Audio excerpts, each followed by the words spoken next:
من الأمور المهمة اللي بنحتاجها واحنا شغالين في السوليدوركس كومبوزر إن احنا نروح لجزء من أجزاء التصميم ونعمل له عملية توضيح عن بقية الأجزاء، أو إن أنت تعمل له عملية تكبير عن بقية الأجزاء.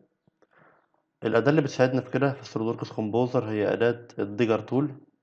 لو احنا رحنا للهوم هلاحظ إن عندي الديجر تول، بمجرد ما نضغط عليها هتظهر معانا الديجر تول عبارة عن عدسة. العدسة دي بإمكاننا نتحكم في كل خواصها. تعالوا نروح مثلا المكان ده ونعمل اوكي. تعال نختار البان ونروح للتصميم بتاعنا ونخليه وليكن مثلا في المكان ده. تعال نعمل زوم اوت. اول حاجة هنتعلمها بالنسبة للديجر تول ان اذا انت وقفت على حافة العدسة دي بامكانك تحدد مكانها. يبقى احنا بنحدد المكان منين؟ بنحدد المكان من الحافة بتاع العدسة. تعال نروح نختار السلكت. يبقى اذا انت عشان تحرك التصميم هيكون من خلال البان او من خلال كنترول وسكرول، وبعد ما تختار الديجر تول هتقدر تحركها من حافة العدسة بتاعتها. كذلك بإمكانك تتحكم في نص قطر الدوران من خلال الراديوس. وبالنسبة للمؤشر اللي موجود هنا ده تتحكم فيه في الخواص اللي موجودة عندك، ده 100% وده عندك 0%. طيب ازاي اقدر استخدم الديجر تول؟ اول حاجة هتعملها ان انت هتضغط على الهايد تولز او شو او هايد تولز. بمجرد ما تضغط عليها هيظهر عندك الادوات اللي انت تقدر تستخدمها. اول اداة هنستخدمها هي اداة السنتر اوف انترست، وده بكل بساطة تحدد لك المكان اللي انت هتركز عليه. يعني ده لو انت هتركز على مروحة من المراوح، هتركز على المنتصف، اي مكان انت عايز تركز عليه هتحط السنتر اوف انترست او مركز الاهتمام عليه، وليكن مثلا نخليها هنا. بمجرد ما تسيب هنا النقطة اللي عندك هتقدر تتحكم في الخواص اللي انت عايزها. تعالى كده نغير في السنتر اوف انترست، نخلي مثلا في المنتصف. بمجرد ما انت وضعت السنتر اوف انترست تقدر تطبق الخواص. اول خاصية عندك خاصية الزوم. اذا انت اخترت الزوم هتقدر تعمل زوم ان او زوم اوت باستخدام المؤشر اللي عندك، يعني ده او ده من 0 ل100%. وليكن مثلا نخلينا عند النقطة دي اللي هي تقريبا 30% او 31%. بعد كده بإمكانك تتحكم في خواص تانية زي خاصية الكاتنج بلان، اللي انت تقدر تعمل مستوى. المستوى ده هيقطع لك الشكل اللي عندك زي ما احنا شايفين مثلا كده.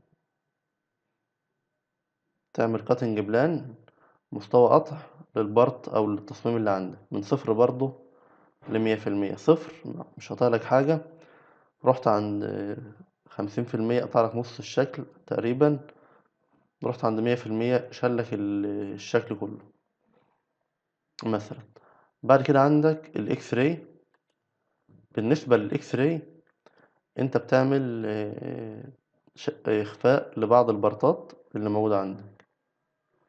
تعال كده نرجع للزوم، نعمل زوم اوت ونختار الاكس راي.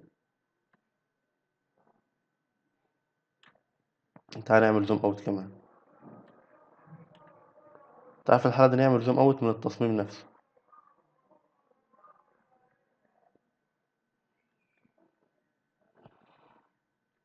نروح للاكس راي، زي ما احنا شايفين قدرنا نخفي البارت الاساسي او الانكلوزر العلوي، ونقدر نخفي بقية الاجزاء.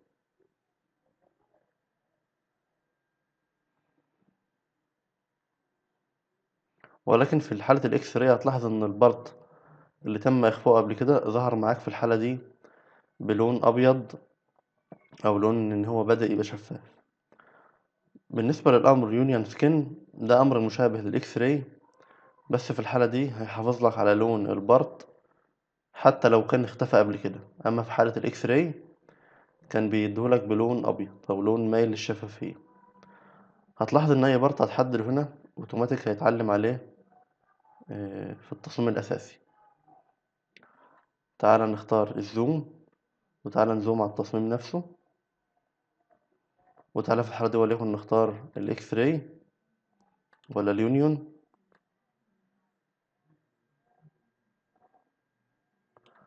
زوم اوت.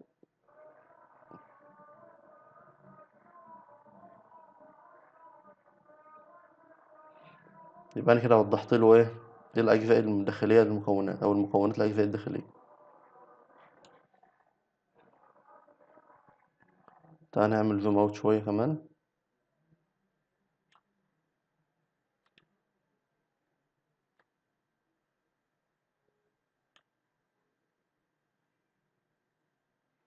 نروح لليونيون. يبقى احنا كده بينا تفاصيل المكونات الداخلية للتصميم. كذلك عندك تقدر تتحكم في اللايت تشينج، تقدر تعمل كابتشر للصورة اللي عندك، وتقدر تعمل لوك للديبس دايركشن اللي عندك. لو انت خلاص مأمور يعني بالنسبة لك الشكل ده كويس مش محتاج تعدل فيه، بإمكانك تعمل كابتشر. ولكن تعالى نغير السنتر اوف انترست كده، بحيث أقدر أجيب المكونات الداخلية بشكل أكثر تنظيما. لو انت الشكل ده بالنسبة لك مرضي، بإمكانك تعمل كابتشر. حابب تكبر الراديوس، تعال نكبر الراديوس. شفنا ازاي بنكبر الراديوس من خلال الراديوس تول. لو خلاص الصورة دي بالنسبة لك مرضية، بإمكانك تعمل كابتشر. تعال نحرك التصميم بتاعنا، كنترول سكرول،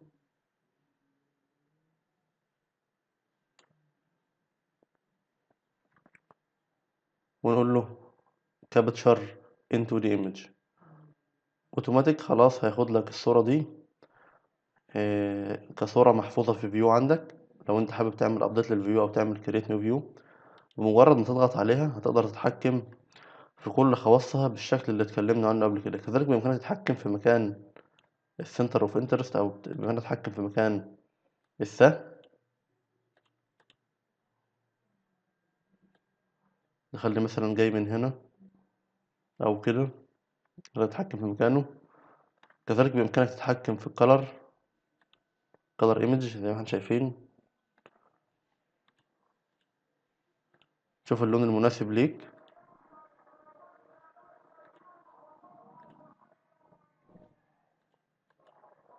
وكذلك تتحكم في لون الانفايرمنت. تعال نختار دي، تعال نعمل اندو.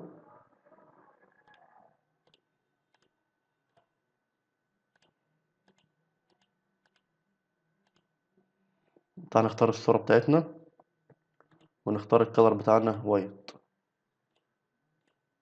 يبقى احنا كده اخترنا لون الصورة ابيض. بمجرد ما تختار الديجر ايمج، تقدر تحدد الاوبسيتي بتاعتها برضو بنفس الكيفية، وتقدر تحدد الديبس بتاع الصورة، عمق الصورة بالنسبة لك. كذلك تقدر تحدد شكل المقطع اللي متاخد عندك.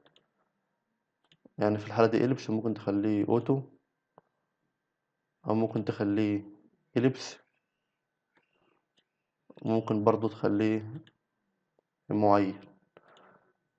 تعال نخليه نون، ونشوف شكل الصورة عندنا موجود بالصورة دي. أنا شايف إن أحسن شكل ممكن ناخده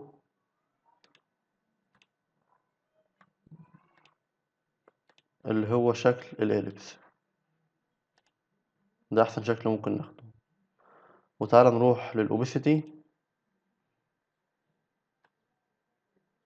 ونعليها. طبعا عشان خواص الديجر تول تظهر معاك، لابد تختار الديجر تول نفسها. لو انت ضغطت في الانفايرمنت او الباك جراوند، هيظهر لك خواص الباك جراوند. اما اذا انت كنت عايز تعدل في خواص الديجر تول، هتختار الديجر تول. بإمكانك برضو تتحكم في شكل السهم اللي موجود عندك. ممكن تخليه كده،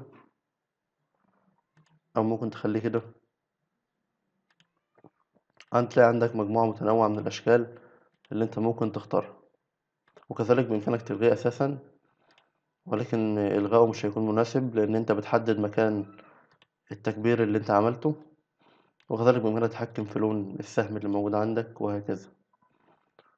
وكذلك بتقدر تتحكم في الكيرفتشر أو مدى الانحناء بتاعه. وبكده نكون اتعلمنا أهم الخواص المتعلقة بالديجر تول وإزاي نقدر نستخدمها في السوليد ووركس كومبوزر، بحيث نوضح تفاصيل الأجزاء المختلفة للتصميم بتاعنا، ونبين المكونات الداخلية لكل بارت، أو نعمل زوم على جزء معين بحيث نوضح تفاصيله.